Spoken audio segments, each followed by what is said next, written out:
Bonjour, bonjour, bienvenue sur Batijournal TV pour cette troisième séquence du forum digital de l'agencement 2021. Et aujourd'hui, nous allons parler coworking. On a tous compris, le coworking, avec la crise, va certainement encore davantage se développer que ça ne l'était déjà. Mais encore faut-il être bien installé, et c'est de cela que nous allons parler avec mes invités. Avec moi pour en parler, Stéphane Véron, bonjour. Oui, bonjour. Vous êtes directeur SFL. Une présentation rapide de SFL. SFL, c'est une société spécialisée dans le développement de luminaires et de prise de courant pour le mobilier. À côté de vous, Odile Duchesne, bonjour. Bonjour. Vous êtes responsable de marché à l'ameublement français et vous vous occupez aussi, vous êtes animatrice de ActiNeo. Oui, qui est l'Observatoire de la qualité de vie au travail. Et l'objectif de cet observatoire, c'est de mesurer les évolutions des modes de travail par le biais notamment d'une enquête, d'un baromètre auprès des gens qui travaillent. Un petit mot sur l'ameublement français. L'ameublement français est l'organisation professionnelle qui représente l'ensemble de l'industrie du meuble, y compris le mobilier de bureau, y compris les équipementiers, les agenceurs. Voilà, aussi bien toutes les personnes autour de cette table. Voilà, mobilier domestique et mobilier professionnel. En face de vous, monsieur Olivier Rocheron, bonjour. Bonjour. Vous êtes directeur des opérations de Presta France. C'est cela. Presta France. Presta France. Nous sommes leader national et français donc de l'installation de mobilier professionnel, plus particulièrement de mobilier de bureau. On intervient régulièrement dans tous les espaces tertiaires au niveau national. À côté de vous, monsieur Johan Cheralier, bonjour. Bonjour. Vous êtes responsable vente nationale chez Réo. Réo, tout à fait, qui est un spécialiste du traitement des polymères, qui propose une gamme de bandes de champ la plus large du marché et aussi des matériaux de surface, donc à destination des menuisiers et des agenceurs, et aussi des systèmes de volets roulants, dont on parlera sûrement plus tard. À côté de vous, monsieur Wilfried Baudet, bonjour. Bonjour. Vous êtes responsable division industrie et mobilier de bureau chez Linac. Exact. Et Linac, une petite présentation. Linac est une entreprise positionnée en France, mais qui fait partie d'un groupe danois. Nous sommes spécialisés donc, dans la fabrication de systèmes motorisés télescopiques pour le réglage en hauteur de bureaux ou de salles de réunion, par exemple, ou de tables de réunion plutôt. Voilà. Alors, on va commencer avec vous, Odile. Et vous allez nous dire, c'est quoi un espace de coworking ? Redonnez-nous une définition et après on verra comment bien l'installer. Alors, espace de coworking, c'est en fait une alternative aux immeubles de bureau finalement.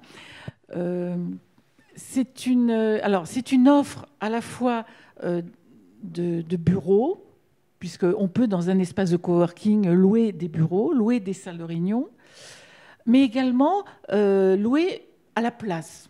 Puisque dans un espace de coworking, effectivement, la face que l'on connaît le mieux, c'est ces espaces de coworking façon hôtel, façon comme à la maison, où effectivement, il va y avoir beaucoup de mobilier qui ne ressemble pas à ce qu'on trouve traditionnellement dans des bureaux, des canapés, des tables basses, des bureaux quand même, enfin des postes de travail pour travailler. Voilà. Et donc, alors, au départ, l'espace de coworking, il y a une dizaine d'années, ça fait longtemps que ça existe, était plutôt... est né de la demande de gens qui étaient indépendants. C'était les indépendants qui, effectivement, n'avaient pas forcément envie de travailler chez eux et qui avaient quand même besoin d'aller dans un espace. Voilà, donc c'était les indépendants, après les startups, etc. Et maintenant, effectivement, ce sont des espaces qui sont mis à la disposition de tout le monde, y compris des indépendants, des startups, des jeunes, mais également des salariés d'entreprises et voire même les entreprises elles-mêmes qui vont louer des espaces, des bureaux. C'est plus uniquement les jeunes générations. Tout le monde aujourd'hui est concerné, y compris les générations d'après, parce que tout le monde va vouloir aller un peu... Écoutez, nous, Actino, on fait des enquêtes tous les 2 ans. Effectivement, on surveillait déjà depuis 10 ans l'émergence de ces espaces de coworking. Et ça a été fulgurant. On a vu effectivement combien ça a pris de l'importance. Et c'était lié au nomadisme croissant des gens qui travaillent au bureau. Parce que, en fait, ce nomadisme, on en parle beaucoup depuis la crise, mais il avait déjà commencé il y a une dizaine d'années.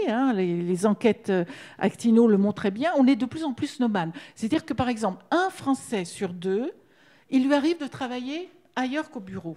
Alors attention, là, ce n'est pas le travail au sens du télétravail, dans le cadre d'un contrat, etc. Mais déjà, il y avait ce nomadisme. Et même le télétravail est monté en puissance.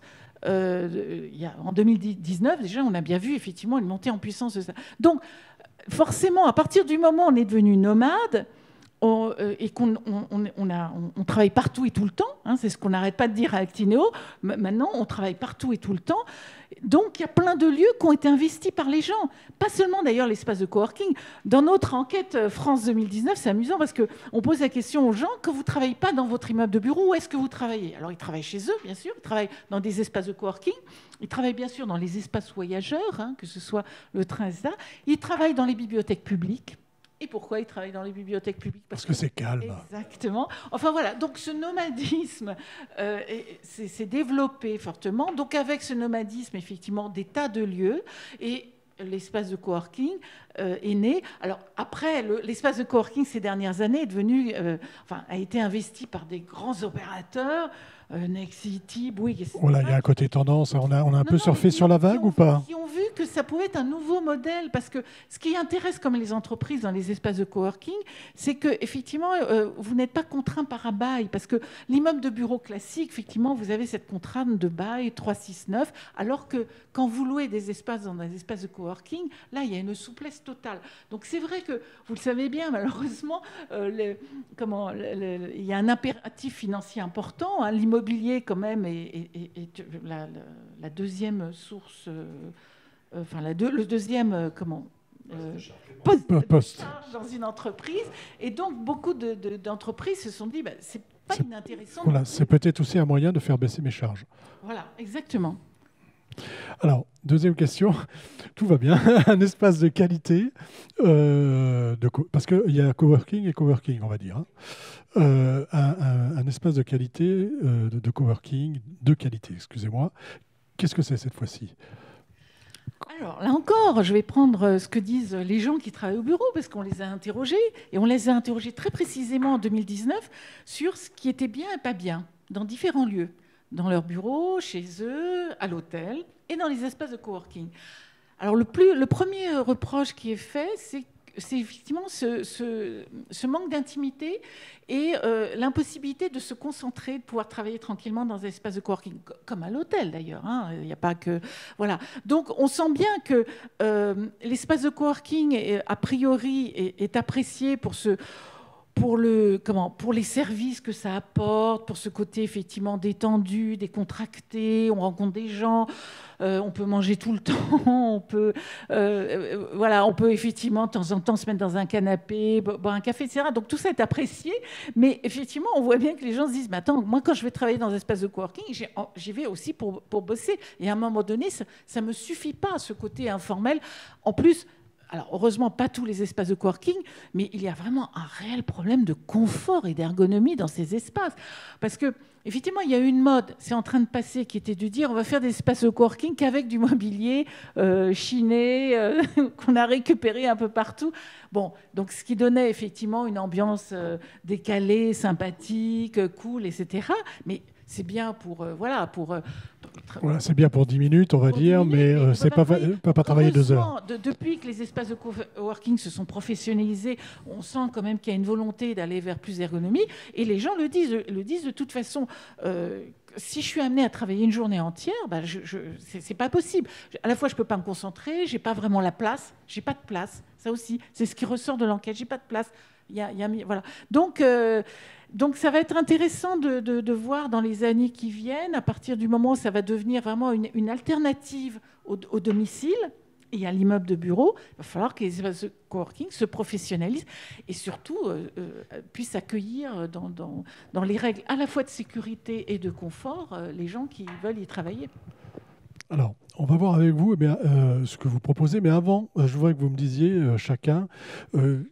comment vous voyez l'espace de coworking de qualité, en fonction de ce qu'on vient d'entendre et des besoins? Je ne sais pas qui veut commencer. Je peux. Allez-y. C'est vrai que le coworking a démarré avec le nomadisme, c'est une chose, comme le dit Odile.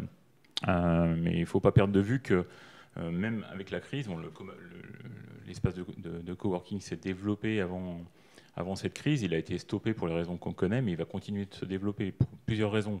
La première étant liée à la génération YZ là, qui arrive, qui ne veut plus travailler dans des bureaux classiques et préfère, pour 73% d'entre eux, travailler dans des bureaux collectifs, dans des espaces collectifs plutôt. Ça, c'est une chose. Et puis, il va falloir accueillir aussi tous ces télétravailleurs qui ne veulent pas forcément travailler chez eux, pour des raisons de confort, bien souvent, ou d'équipement, bien entendu, ou d'ennui. C'est assez clivant de travailler chez soi. On peut ressentir une solitude. Donc, les gens vont chercher le contact. Et socialement, c'est très intéressant de travailler dans un espace coworking. On peut partager... avec oui, voir d'autres métiers, même pas forcément. Donc je pense foncièrement que les espaces de coworking vont devoir se segmenter, comme je le disais tout à l'heure, en off, de manière à pouvoir accueillir différemment certaines catégories de travailleurs, donc les créatifs, les cadres, les informaticiens, tout ce qu'on veut, avec des mobiliers qui soient vraiment adaptés. Le mobilier fun et sexy, comme on dit, c'est sympa, mais il faut que ces gens-là puissent travailler dans de bonnes conditions et ne pas avoir de problème de posture. Il faut que ce soit confortable et que je puisse ne pas avoir mal au dos pendant 2 heures de réunion sur un tabouret, et je peux vous dire que c'est du vécu. Dites-moi tout par rapport à l'espace. Beaucoup de choses ont été dites, et c'est vrai qu'elles sont toutes très vraies. Après, quand on va dans un bureau, avant tout, ce qu'on recherche, c'est le contact avec les gens. On cherche de l'émulation, on essaie de retrouver. En fait, c'est un lieu de créativité, le bureau. C'est un lieu d'échange. Et là, on le voit là, dans les espaces de coworking. Donc, on a vraiment des micro-sociétés, des auto-entrepreneurs qui, comme vous le dites, avant, quand on était étudiant, on allait dans les bibliothèques et on recherchait quoi? On recherchait une ambiance studieuse dans la bibliothèque, de calme, qu'on arrive à retrouver effectivement maintenant dans les ambiances de coworking. Quand on dépasse peut-être ce niveau un peu festif qu'on retrouve en bas dans les espaces, c'est vrai qu'on monte un peu dans les bureaux, qui sont plus des espaces de travail standardisés, tels qu'on peut les voir dans les grandes tours de la Défense. Alors après, moi, je rajouterais aussi quelque chose, c'est qu'avec cette crise sanitaire là, que l'on vient de voir, et l'évolution aussi du travail, donc il y a le flex office qui est en train de se développer, mais on a aussi beaucoup le home office. Et au final, quand on se retrouve en home office, et que vous avez la femme, le mari, à partir de 17h, vous avez les enfants qui reviennent et qui, eux aussi, doivent faire les devoirs. Là, il y a un vrai espace de coworking qui se crée aussi. Et donc ça, en fait, il va y avoir une restructuration dans les espaces des gens, hein, donc très premièrement leur habitat, et dans lequel il va falloir aussi trouver des solutions nouvelles, des espaces dédiés sur lesquels on va pouvoir en fait faire le travail et qu'on va pouvoir fermer éventuellement une fois que la journée est terminée, on passe vraiment à la vie sociale et familiale, et dans lequel on va pouvoir ranger les dossiers, les post-it, le PC. Voilà, donc le coworking à la maison. Sur un espace de coworking, et on y reviendra avec vous, hein, mais d'une manière générale. Moi, pour reprendre un peu ce qu'a dit Odile, l'évolution a été très importante depuis quelques années sur le coworking, et elle s'accentue encore plus en ce moment. Donc je ne vais pas reprendre les différentes informations qui ont été transmises par mes deux collègues. Il n'en demeure pas moins que ma sensation aussi au futur d'avoir des espaces coworking dans certains endroits qui seront à géométrie variable. Je m'explique. Le locataire, il est pour une journée, 1 heure, une semaine, 1 mois, 1 an, et le gestionnaire va avoir besoin de trouver des solutions de réadaptation assez rapides de son mobilier. Et je pense que c'est aussi par rapport à ça que les choses peuvent évoluer dans les prochaines semaines, prochains mois, prochaines années par rapport au coworking de demain. Le 2.0 peut-être. Pardon ? De la flexibilité dans les agencements. Et tout en gardant ce caractère un peu maison, voilà, parce que c'est aussi ça qui est recherché par les utilisateurs, que nous sommes aussi régulièrement, que ce soit proche de chez soi, pour les raisons dont on a parlé par rapport aux enfants et aux épouses ou époux qui travaillent au même moment, mais également par rapport à des déplacements professionnels. Et vous, de votre côté, comment vous voyez les choses ? Moi, je voyais un autre aspect aussi, c'est que depuis que les transports en commun, entre guillemets, tous ces transports se sont généralisés et démocratisés, nous n'est pas très loin d'Aix-en-Provence, on a vu Aix-en-Provence, Marseille ont été pris d'assaut, Bordeaux. Donc ça a été, à mon avis, une vraie migration aujourd'hui de la capitale vers d'autres villes. et les villes qui sont très bien équipées dans tous les cas, parce que c'est bien de faire du coworking, mais si on n'a pas le bon tuyau, c'est très compliqué dans tous les cas. Nous, on le voit aujourd'hui dans les zones. On a des zones qui sont sous-équipées, et quand on commence à avoir beaucoup de personnel, c'est assez compliqué. Et là, dans les structures que proposent aujourd'hui les solutions qui sont amenées par des professionnels, on est tout de suite on a un très bon niveau dans tous les cas. Voilà. Avant d'aller dans les produits, une question. Vos sociétés respectives pratiquent-elles le coworking? Allez-vous travailler dans des espaces de coworking? Alors pour ma part, oui, puisqu'on intervient nationalement avec des chefs de chantier qui sont présents dans des régions diverses et variées. Et donc pour pouvoir organiser des réunions de chantier préalables à l'organisation de futurs chantiers, certains peuvent être des réunions de chantier pour des coworking. J'ai besoin de réunir mon équipe dans un environnement et je n'ai pas des bureaux sur tout le territoire. Voilà, donc ça vous sert de cette façon-là. On a, alors c'est vrai que je rejoins un peu ce qui vient d'être dit. Hein. Nos commerciaux sont dans toute la France. Ils ont tous déjà, depuis très longtemps, ils sont tous déjà habitués à la partie home office. Mais par contre, on ne s'interdit pas effectivement de réunir tous ces commerciaux qui chacun sont, comme je viens de le dire, répartis dans toute la France, dans un endroit central, local, type effectivement Aix-en-Provence, ou dans des espaces de coworking dans lesquels on fera des réunions et une émulation en fait, d'équipes dans des lieux de coworking, tout à fait. De votre côté? Alors, moi, de mon côté, dans des équipes beaucoup plus légères, mais on voit aujourd'hui que, dans tous les cas, ça nous permet de sortir un petit peu de notre quotidien dans la société, sortir et d'aller dans d'autres zones et d'autres espaces, c'est quand même très convivial, et ça, on le recherche aujourd'hui. À Paris ou autre part, on le fait déjà. Vous le faites déjà.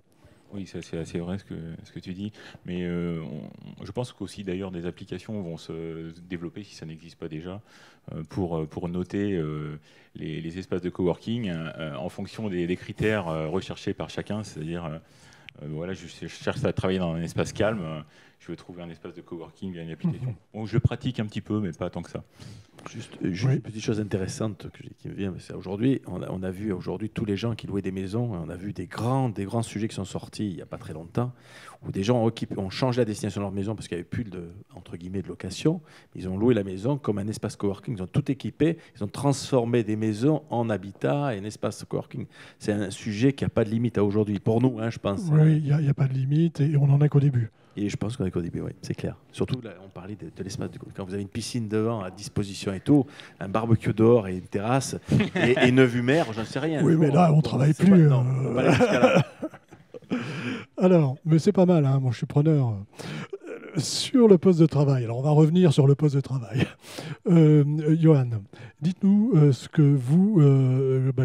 est-ce que vous avez des systèmes spécifiques et puis ce que vous développez ou en tout cas ce que vous proposez pour les espaces de coworking?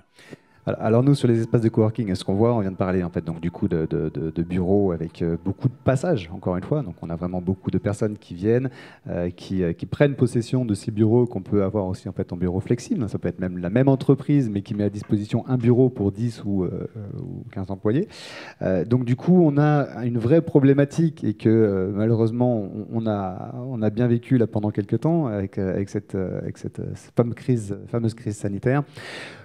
On voit que tout ce qui est bactéries prolifère d'autant plus sur les surfaces. Regardez le nombre de fois que vous avez touché cette table en fait, depuis qu'on a commencé l'interview.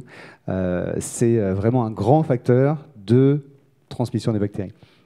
Donc, chez Réo, on a réfléchi un peu à cet espace sanitaire et on a essayé donc, du coup, de travailler sur nos surfaces et les bandes de champs aussi. Et donc du coup, on a travaillé la matière et on est arrivé en fait avec un mélange de ions d'argent à développer une matière que l'on vient positionner sur toutes nos surfaces, donc que ce soit les surfaces horizontales, verticales ou nos bandes de champ, afin justement de protéger et d'empêcher en fait ces bactéries de proliférer. Et on va même jusqu'à arrêter et détruire cette bactérie en 24 heures. C'est-à-dire qu'au bout de 24 heures, la bactérie n'a non seulement plus proliféré, mais est détruite avec ce type de matériaux. Donc ça s'appelle Health Project chez Réo, protéger la santé. Protéger la santé, donc avec des matériaux revêtus d'une surface antibactérienne. Hein. Tout à fait. Chez vous, comment ça se passe? Qu'est-ce que vous proposez? Bien, chez l'INAC, on a une multitude de solutions pour mouvoir un poste de travail en hauteur et permettre le travail assis debout.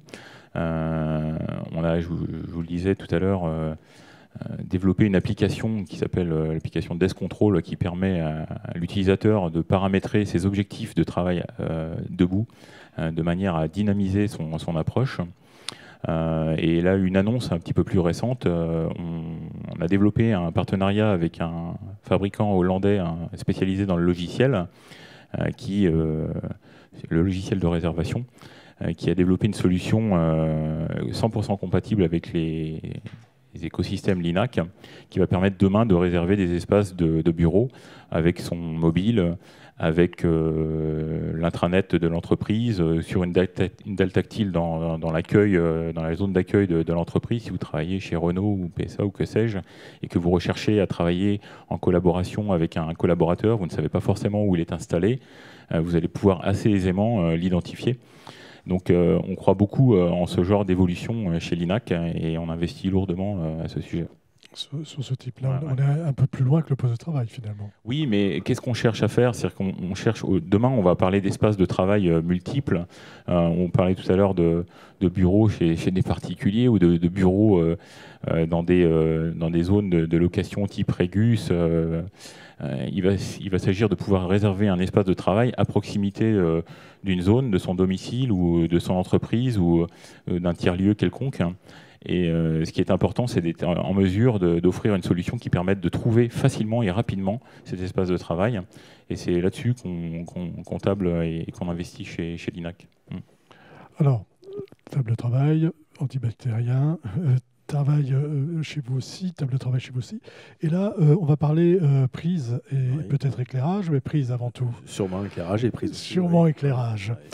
Même question, est-ce que vous proposez des solutions particulières ou est-ce que ce sont des solutions qui existent déjà? C'était déjà des solutions qu'on avait mises sur le marché dans tous les cas, mais qui s'adaptent très, très bien au coworking parce que c'est des solutions de prise suspendue avec un éclairage intégré qui sont faciles à mettre en œuvre et qui sont aussi flexibles dans tous les cas parce que, ce qu'il disait Olivier tout à l'heure, il y a quand même une évolution dans les espaces et le fait de pouvoir déplacer quelque chose est une vraie solution. Alors bien entendu, on a des solutions standards où on peut mettre une prise intégrée dans un plan, mais ce n'est pas toujours possible, et puis ce n'est pas toujours, entre guillemets, facile à mettre en œuvre. Donc voilà, donc oui, il y a des solutions comme ça qui existent aujourd'hui, oui, c'est clair. Donc les solutions suspendues avec le luminaire à la prise. Avec la prise de courant, le luminaire, dans tous les cas, le luminaire qui peut être commandé dans tous les cas par un interrupteur, c'est avec une intensité que le client pourra choisir. Voilà, c'est-à-dire que j'aurai quelque chose d'adapté voilà, exactement, par rapport à la qualité que vous recherchez aussi. Parce que j'imagine qu'il y a une contrainte sur ces lieux-là, c'est-à-dire qu'on a affaire à des personnes très différentes, des profils très différents, et il faut à chaque fois avoir plus de flexibilité dans les produits qu'on propose. Voilà, alors l'avantage qu'on a aujourd'hui avec ces produits qu'on propose, il y a une flexibilité d'origine, c'est qu'on peut régler la hauteur, donc ça les clients pourront le faire à leur gré, sans transformer le produit. Un des produits qu'on a lancé, c'est avec le Mercury double prise, donc on a deux prises suspendues avec un câble qui est entre guillemets qu'on peut entre guillemets régler en hauteur, donc ça nous permettra d'adapter en fonction du profil des gens, de la hauteur, puis surtout du besoin qu'ont les gens, parce que comme un éclairage intégré aussi, ils vont pouvoir le... Voilà, plus ou moins d'intensité, suivant son âge, par exemple. Voilà. Alors maintenant, on a vu le poste de travail. Est-ce que vous voulez ajouter quelque chose sur le poste de travail? Ou est-ce qu'on a fait le tour? Quelque chose qui n'est pas forcément stipulé, c'est qu'on a développé une nouvelle, en partenariat avec cette entreprise GoBright, ça a été vu, j'imagine, à l'écran en off, une commande qui permet d'afficher un petit peu à l'image de ce qu'on peut retrouver dans les parkings. Si le bureau est disponible, on a une lumière verte qui s'affiche sur la commande, et une lumière qui peut être d'ailleurs déportée sur une petite LED qui est positionnable sur l'écran. La lumière bascule au rouge si le bureau est occupé, et au bleu si le bureau est désinfecté. Donc ça résonne un petit peu plus. Un petit peu avec la période du Covid. La période Covid. Ce que disait Réo tout à l'heure avec les problèmes de bactéries. Okay. Alors on va voir ce qui se passe maintenant autour du poste. Parce qu'il y a quand même des choses importantes. On a entendu parler que tout à l'heure, on disait que les gens avaient besoin d'intimité. Ils ont besoin aussi d'avoir du silence. Comment ça se passe? C'est tout à fait vrai. C'est vrai que l'un des désagréments premiers que l'on retrouve là sur la partie coworking, c'est souvent un reproche, c'est l'aspect bruit. C'est le fait que ça soit de temps en temps et que ça puisse être bruyant. Donc du coup, on a des solutions qui existent. Vous avez les solutions de box, vous avez des box aussi dans lesquelles vous pouvez vous isoler, des box individuelles dans lesquelles vous pouvez téléphoner. Donc ça existe. Mais après, on a aussi la possibilité de travailler sur le mobilier environnant. Et quand j'entends mobilier environnant, j'entends aussi tout ce qui est les armoires de rangement que l'on utilise, classique, avec des volets roulants pour fermer ces dossiers. On a travaillé, nous, du coup, chez Réo, sur ces volets, donc sur cette gamme de volets roulants. Et on a créé une gamme qu'on appelle Rovisio Acoustic Line, qui vient transformer ces armoires en murs antiphoniques, on va appeler, en murs anti-bruit. On vient donc travailler l'âme les profilés que vous avez à l'intérieur de ces volets. On vient faire des micro-perforations à l'intérieur de ces profilés et on vient intégrer un corps dans le corps creux, une membrane anti-acoustique qui au final vient emprisonner le bruit et on va travailler sur toutes les bandes de fréquence du son. L'idée c'est d'absorber le son. Absolument, et notamment la parole. Quand on parle de toutes les bandes de fréquences, il y a la parole surtout, quand on passe des coups de téléphone, donc ça dérange forcément, et on va jusqu'à absorber 80% des bruits environnants avec ce type de solution. Donc c'est une solution qui permet à la fois de faire du rangement et en même temps qui m'apporte une réponse sur l'acoustique, sur le confort acoustique. Vous avez tout à fait effectivement l'application classique d'une armoire qui est de ranger les choses, et vous avez en fait l'application effectivement anti-bruit, donc qui vient faire en fait le jeu de mur anti-bruit, tout à fait. Est-ce que tous les deux, vous travaillez également autour du poste de travail ? La seule chose que je pourrais souligner à ce niveau-là, c'est que chez l'INAC, en R&D, on porte énormément d'attention au bruit et au silence donc de nos solutions. C'est-à-dire qu'on a des moteurs dans nos colonnes télescopiques. Donc, quand il s'agit de régler un bureau dans un espace ouvert ou dans un espace de coworking, il est quand même important d'avoir qu'il soit silencieux. Ouais, donc ça contribue au confort d'utilisation. Donc, et on est d'ailleurs reconnu pour être plutôt bien positionné à ce niveau. Sur l'éclairage et la prise. Alors la prise, on avait lancé les prises automatiques avec un moteur dedans et c'était un des arguments forts, c'était que le bruit soit le plus bas en termes de décibels pour éviter que le moteur entre guillemets détériore l'usage du produit et surtout l'aspect phonique.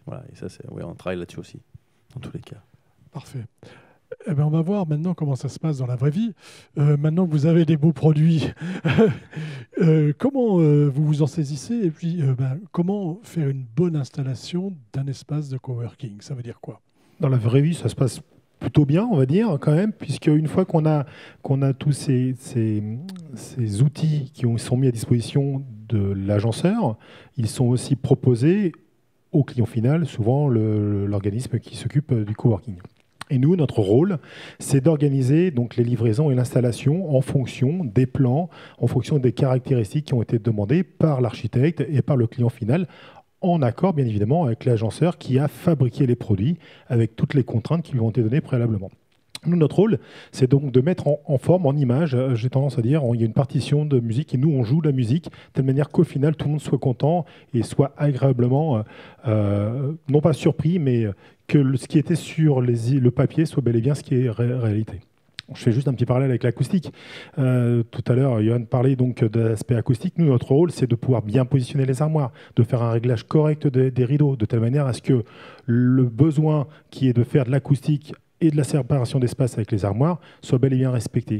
Concernant les bureaux, les réglages donc de fin de cours, je passe les aspects techniques, mais les réglages techniques qui sont à faire... On peut y aller sur les aspects techniques, parce que oui, on a des agenceurs qui nous écoutent. La mise en œuvre de ces produits en lieu et place d'utilisation, de s'assurer qu'ils fonctionnent bel et bien, et probablement dans certains cas aussi les relations de nouvelles technologies qui sont mises en œuvre avec des applications de demain qui pourront être aussi nécessaires à mettre en place au moment de l'installation. Donc on est quand même sur une partie d'installation qui n'est pas uniquement la préparation en amont d'un camion, d'un déchargement, etc., ce qui est des choses importantes, mais il y a toute la partie finale.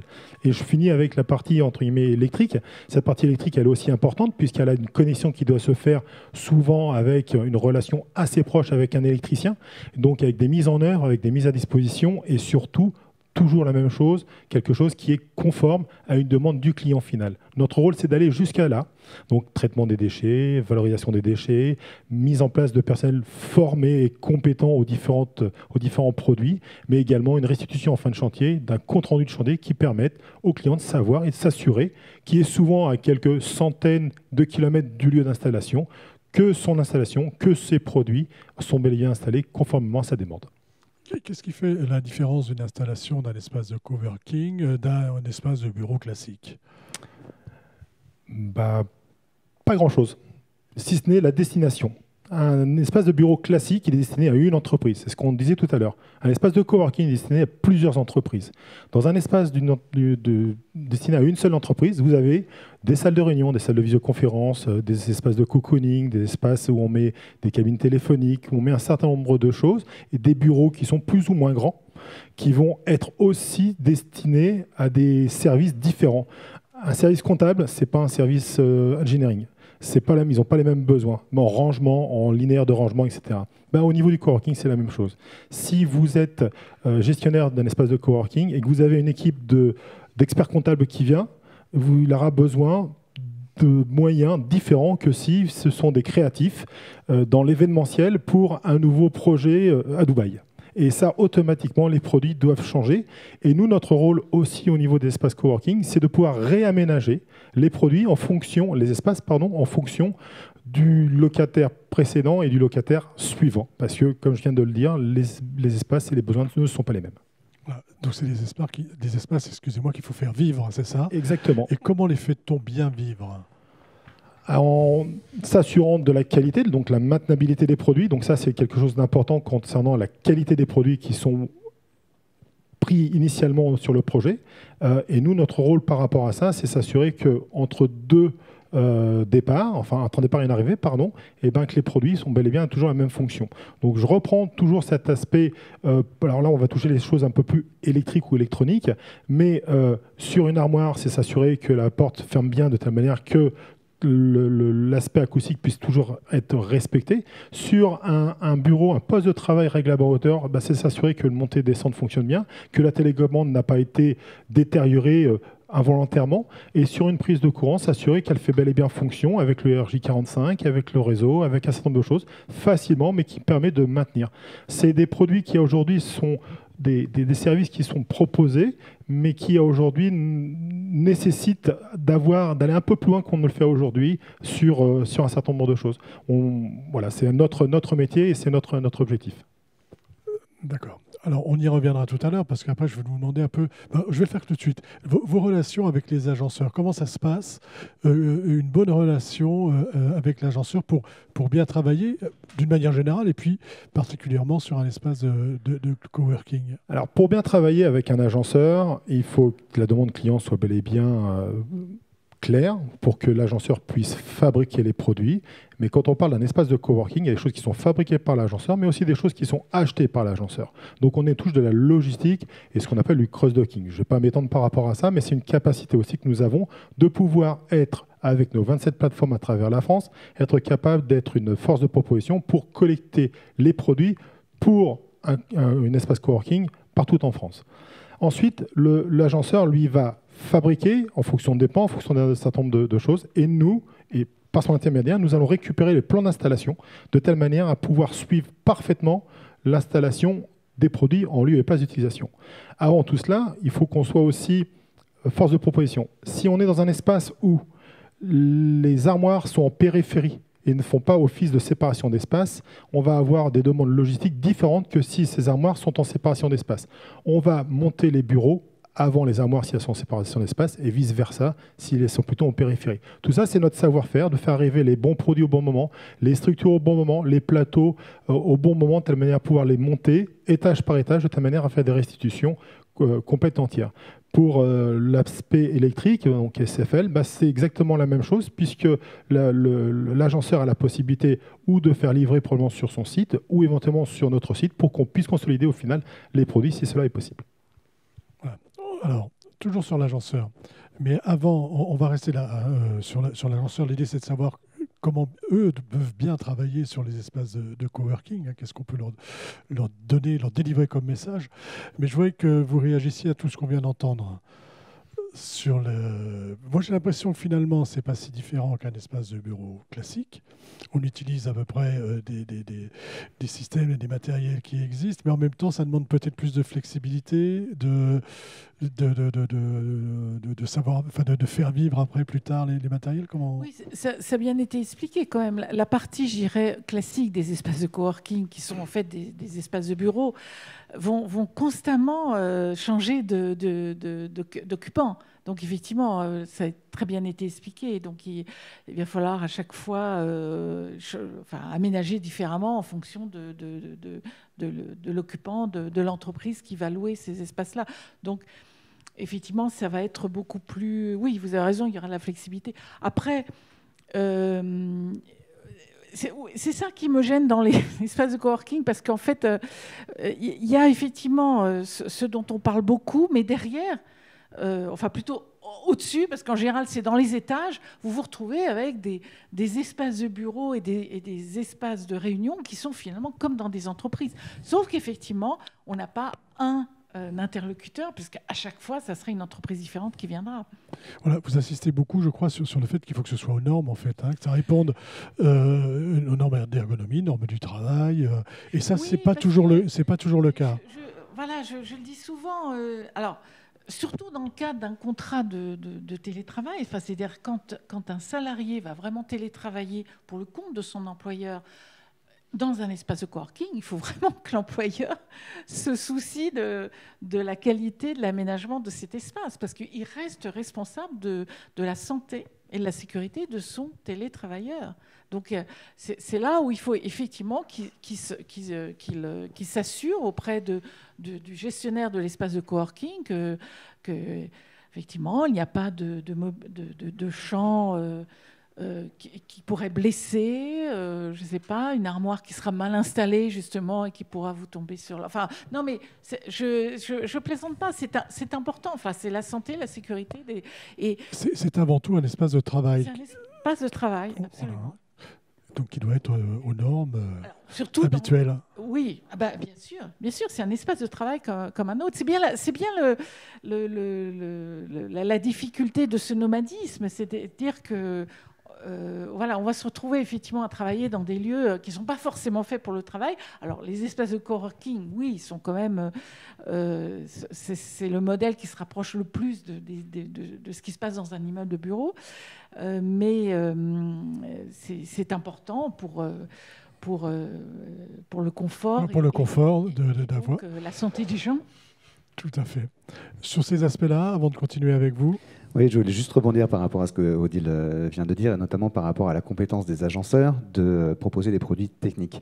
C'est vrai qu'on va de plus en plus vers des produits qui sont vraiment techniques, qui ont une vraie valeur ajoutée, et Olivier le soulevait.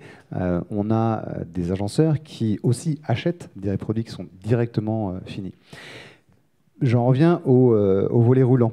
L'agenceur n'a pas forcément la compétence lui-même de développer son propre volet roulant, le propre caisson à la bonne dimension. Donc là, on a un service aussi qu'on propose chez Réo, qui est justement de définir donc, un configurateur qui permet et qui aide les agenceurs à arriver avec les dimensions donc, des bureaux dans lesquels ils souhaiteraient installer ce type d'armoire avec les volets roulants. Et Réo va, donc, en fonction du choix qui aurait été fait sur la couleur, que ce soit aussi en, fait, en fonction des applications type anti-bruit, aura la possibilité de justement se substituer à l'agenceur et de ramener cette technicité et de fabriquer pour lui, donc à façon, des caissons que après vous aurez la possibilité de plus facilement en fait, installer et qui conviennent parfaitement à l'espace dédié de l'espace de coworking. Sur ces questions... Bien, j'ajouterais une chose par rapport à ce que disait tout à l'heure Olivier sur l'installation. C'est vrai que ce soit dans un espace de coworking ou dans un espace de bureau traditionnel, la représentativité du coût d'installation est quand même relativement importante sur un projet. Et chez l'INAC, on essaye aussi de faire la différence là-dessus, dans le détail, c'est-à-dire dans la simplicité de montage de nos produits.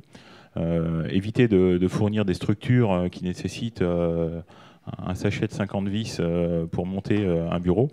De manière à ce que l'agenceur ou le prestataire selon la manière dont ils sont organisés, puissent monter les bureaux le plus rapidement possible pour réduire les coûts. Et ça, c'est vraiment important à souligner, je pense.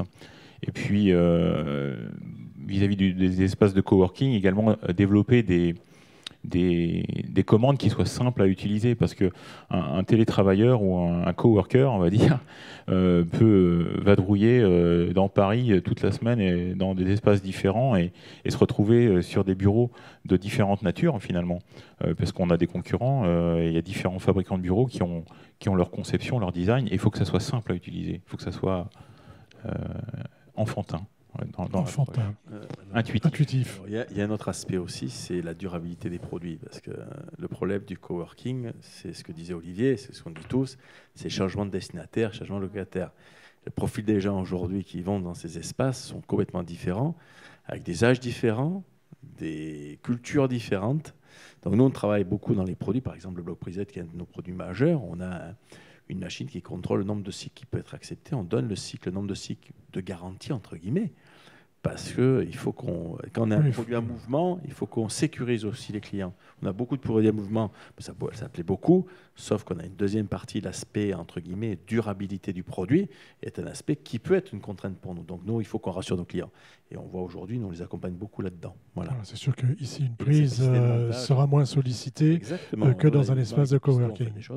Voilà. Mais il y a aussi cette histoire l'aspect montage est très important, parce qu'il faut qu'on s'assure que ce soit bien fait dans les règles de l'art. On travaille d'électricité, il y a quand même des règles à respecter, au minimum. Au minimum, sinon ça fait mal. On pense à Presta France. Voilà. Et pour les agenceurs, alors, qui nous écoutent, comment ça se passe? Comment faire une bonne proposition? Alors, pour l'agenceur, à mon avis, aménager un espace de coworking ou un espace de bureau classique, il n'y a pas de différence. Enfin, on connaît le talent des agenceurs qui sont effectivement, c'est une profession qui est à la fois un savoir-faire technique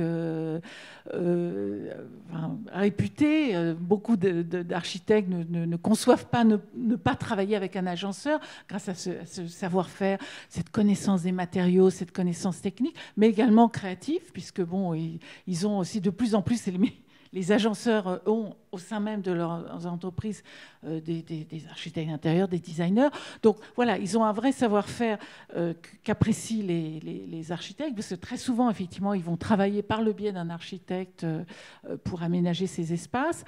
Donc voilà, ça ne va pas changer. Enfin, pour eux, ça ne change finalement pas grand-chose, sauf s'intéresser à ce qu'on a entendu tout à l'heure, la qualité, oui. Des choses qui vont vraiment durer et qui vont nous permettre une grande flexibilité. Ce qui va être peut-être différent, c'est que du fait de la multiplication plutôt des usagers et des entreprises, il va falloir effectivement qu'ils apportent peut-être plus de soins à cet aspect durabilité, sécurité des produits dans la mise en œuvre. Mais ça, ils ont l'habitude de le faire, parce que l'agenceur, vous le savez, le premier marché des agenceurs, c'est le commerce, c'est le retail. Et s'il y a vraiment des lieux qui sont extrêmement fréquentés, sollicités, donc ils savent effectivement, c'est leur savoir-faire. Ils ont l'habitude des lieux très fréquentés. Absolument. Est-ce que quelqu'un veut ajouter une petite conclusion? Je trouve qu'on a fait un bon petit tour d'horizon.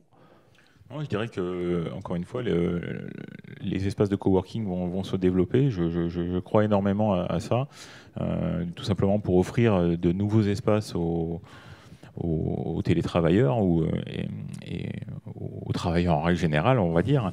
Je pense que par exemple les hôtels aussi vont revoir leurs propositions et amener des solutions pour accueillir les clients en journée et essayer d'identifier dans leurs espaces et de réaménager leurs espaces plutôt pour apporter des solutions à leurs clients en fait, donc en segmentant peut-être aussi l'approche à ce niveau-là. Les espaces dont on parlait tout à l'heure de réservation de bureaux vont se réformer également, puisqu'on va devoir les retravailler. Les entreprises, comme on le citait en préambule, qui aujourd'hui ont des espaces de travail disponibles, vont les retravailler. Donc nécessairement, il y a plein de projets à venir. Et ça, c'est bon pour nos agenceurs. Vous aurez le mot de la fin. Oui, dans tous les cas, ce qui est sûr, c'est que tout ce qu'on vient de dire, c'est qu'on sait que le potentiel est devant. Bon, il faut se l'approprier, il y a des matières, il y a de la technique, il y a l'intégration de tout ça et puis une bonne pause, mais c'est vrai qu'il y a vraiment des choses. On est dans un bouleversement du modèle et je pense que pour nous, c'est une bonne opportunité. Voilà, on est au début d'un processus qui va s'accélérer avec la fin de crise, espérons-le. Exactement. Vraiment le mot de la fin. Oui, il y a aussi un nouveau marché à venir, c'est l'espace de coworking de proximité qui n'existe pas. C'est-à-dire cet espace qui sera près des domiciles des gens, qui sera accessible facilement. Et ça, effectivement, les grandes structures que l'on connaît sont plutôt dans les centres-villes et plutôt dans des grandes métropoles. Et là, il y a vraiment un nouveau modèle à inventer qui n'est pas simple. Le modèle économique n'est pas évident pour faire en sorte que les gens puissent avoir cette alternative qu'ils recherchent près de leur domicile, pouvoir travailler. Et ça peut être d'ailleurs l'hôtel qui peut aussi jouer ce rôle-là. L'hôtellerie, effectivement, s'intéresse grandement au télétravail, aux télétravailleurs. Merci. Donc merci à vous tous d'être venus nous parler de coworking. Je rappelle qu'après cette émission, il y a un chat avec nos interlocuteurs avec qui vous pourrez échanger. C'est aussi un moment à retrouver sur Batijournal TV et sur le site du Forum digital de l'agencement 2021. Et puis, je vous donne rendez-vous demain pour une nouvelle émission sur l'usine 4.0. Merci à vous. Merci. Merci à vous. Merci.